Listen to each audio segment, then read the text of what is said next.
Liverpool 3, Burnley 1. Liverpool yet again in the second half being unbelievable. And as a Manchester United fan, watching Liverpool and City just taking each other to the end in the title race with Arsenal being in there is not fun. But Darwin Nunez put in another incredible performance. I swear this guy scored some of the most difficult goals. That was an unbelievable header.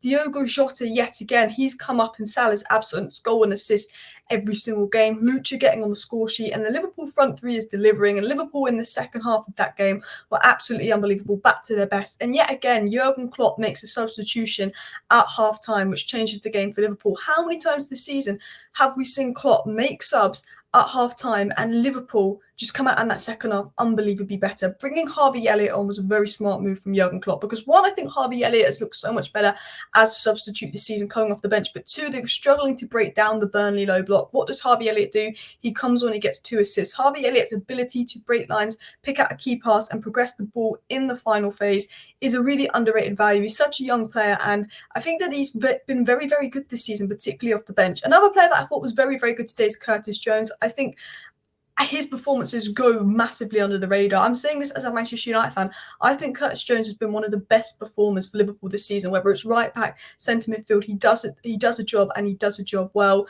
But I want to talk about Darwin Nunez. I want to talk about Harvey Elliott. They were my sort of 2 man of the matches today. And I saw a statistic on Darwin Nunez to say that he's got 23 goals and assists in 22 starts this season. I don't know if that is correct, but that is absolutely mad. You know, Nunez, everyone just goes, oh, Nunez misses this, Nunez misses that. But he's still got insane numbers. And when I watch Darwin Nunez, I know he's a good player. Darwin Nunez is the kind of striker I like. And I was very much backing Rasmus Højlund when people were giving Rasmus Højlund stick for not scoring, because I said, well, yeah, but Rasmus Højlund's all-round game has been so good this season. It's been really good. And Darwin Nunez's all-round game is really, really good. And as you can see here, I found the statistic here to say that Darwin Nunez has scored or assisted 8 goals in 2024 so far. He's got 4 goals and 4 assists. And Darwin Nunez is a brilliant striker, and we saw that today. Multiple times, there was a time where Lucho should have played him in and he made a very good run. But I'll tell you this about Darwin Nunez. He has the ability to go out wide, whether you can play him on the left wing, and he can take on defenders 1v1. Not many strikers can do that. He's a good dribbler. He's good in the wide spaces. He's got good pace. He's good with the ball despite his physique. He can take on players 1v1. What else Darwin Nunez can do is he can actually whip in across. He can actually create his link-up players good. There's times where I've seen Nunez drop deep, hold the ball, and then actually link it up and play it into one of the wingers. I'm not saying that comparing him to Harry Kane. Harry Kane is just Harry bloody Kane.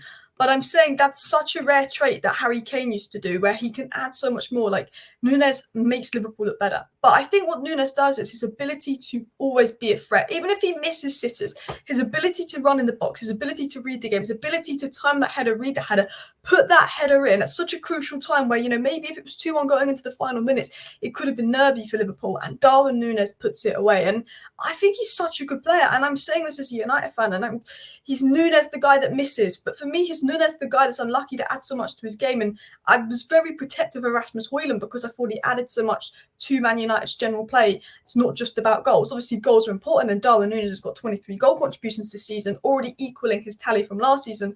But I think what's happening now is Nunez is starting to get the numbers. He scores good goals. I remember Liverpool had 10 men, scored 2 versus Newcastle. He's becoming such a threat. He's very unpredictable. Yes, he loves to be offside. Yes, he loves to miss a sitter. But his runs in behind, his ability to make runs which draw a defender with him, which will create space for his teammates, his ability to find space, pick out space, cause a threat. And he's just a pain for defenders to defend against. And I think that Darwin Nunez is an incredibly underrated player. And I think that he gets way too much stick. I do want to talk about Harvey Elliott. I think that he was absolutely game changer today. And I also want to talk about Diogo Jota. And I'm going to share my screen here with you guys because I've got 2 things up here. So Diogo Jota has scored or assisted 9 goals in his last 10 games for Liverpool in all competitions. Superb form. You've got, look at this here. You've got pretty much in Salah's absence, Diogo Jota's almost got a goal and assist in every single game. Diogo Jota is clutch. If Liverpool are going to win the Premier League, it's going to be on their forwards, because I said there was times where I watched Liverpool where they were very good, but they weren't taking their chances. It's going to be on Nunez taking his chances. It's going to be on having a player like Jota staying fit because he's clutch. Nunez misses chances. You know, Gakpo misses chances. Even Salah misses chances. Diogo Jota is the kind of guy that he has one chance, he takes it.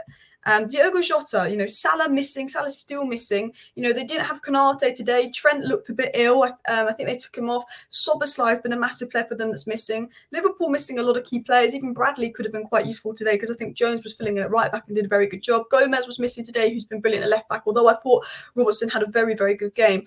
But missing their key player in Mo Salah, I think Jota has filled in unbelievably well. And I think Jota's a very good player because for some reason, he's just there. He annoys me as a United fan because I'm like, Liverpool, I don't know if they're going to score. No, Jota's there, boom, goal. Jota, he always finds a way to be there. He always finds a way to make an impact. And sometimes you talk about players and, goals win you game.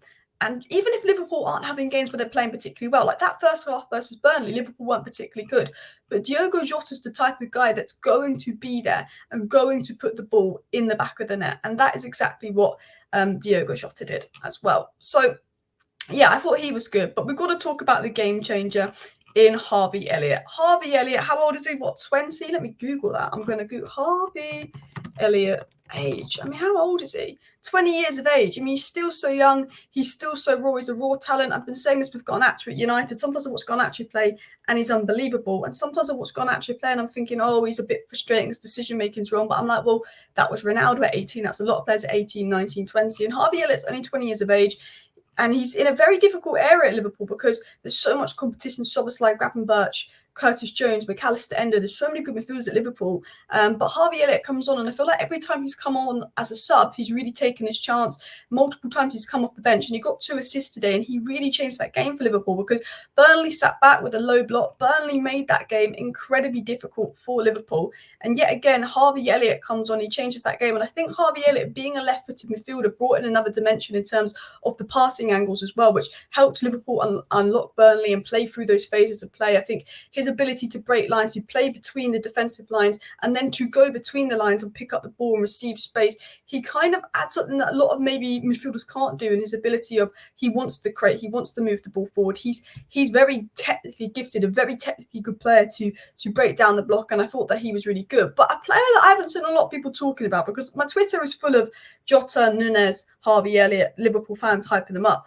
But Curtis Jones, I thought Curtis Jones was unbelievably good. He was filling in at right back for a bit today. Trent came off. I don't think Trent had the best game, but he still got an assist because that's just Trent. But I thought Curtis Jones was brilliant. I think this season Curtis Jones has gone up a level. Curtis Jones, if he is not in the England squad, I will be absolutely shocked. If Calvin Phillips is getting in the England squad ahead of Curtis Jones, I'll be shocked. Unless he's not English, but I'm pretty sure he is English. Unless he changed nationalities because he's been unbelievable. I always talk about his retention, his ability to keep the ball. But what I want to talk about with Curtis Jones today is his intelligence. He's so versatile. He's played many different roles. He's fielded many different roles. He must be a manager's dream. Jurgen Klopp's got this young guy and he's like everywhere he plays, he does a job. He makes the team better. He might not be that standout guy like Szoboszlai with those crazy goals, or Jota with the goals, or Darwin Nunez making those runs, or Trent with his assists, or Salah with his brilliance. He might not be standout like some other players, but he's so good.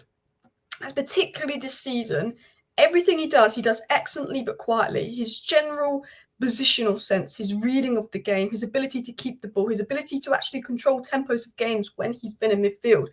His all-round game has gone up a level this season. Liverpool look like a better side when Curtis Jones is in the team.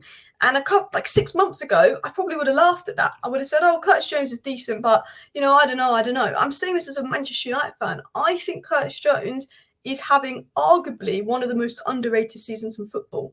That season where everyone was saying that Jordan Henderson was really underrated, but, Salah, Mane and Firmino got all the hype. That's kind of been like Curtis Jones recently. But I think he's technically a lot better than Henderson in terms of his reading of the game, his intelligence. And I think he's a guy that the manager wants to change tactics. The manager wants to change system. He can rely on someone like Curtis Jones to do that. Because I think there was points today where McAllister, who's been unbelievable for Liverpool this season, just dropped off a little bit. And there was points where, Liverpool looked a bit vulnerable. Talking to Kelleher had a really good game, made some really good saves. And Liverpool did look vulnerable at times today. But I thought all in all, Curtis Jones had a good game. And maybe that's just me because I've seen no one else say that he's had a good game. But I think there's a good player with Curtis Jones. And I think all in all, Liverpool are missing Bradley, Salah, Szoboszlai, Gomez, Konate, Alisson. They've even got key players like Thiago, who's just a walking hospital at this rate. And they had a setback at Liverpool and they started the game slow. But yet again, Jurgen Klopp. If Liverpool win the league, it is down to Jurgen Klopp's brilliance of I don't think Liverpool have the general team right now to compete with City and Liverpool if you were looking at it from this is their brand new rebuild. I think Liverpool have a brilliant team, but I actually think City and Arsenal, they were the two favourites to be in the title race at the beginning of the season. City and Arsenal, because Liverpool was so new in their rebuild. City and Arsenal, everyone looked at their team, everyone thought they were going to be the top. Liverpool are at the top there, and Liverpool deservedly at the top, but a big part of that is Jurgen Klopp. How many times at half-time has Liverpool been there? And Jurgen Klopp's made one or two changes, one or two subs, and Liverpool have just gone up to this new level in the second half of games. Yet again, Liverpool have been fantastic. Thank you guys for watching today's video. Smash a like, smash a subscribe. See you next time. Bye.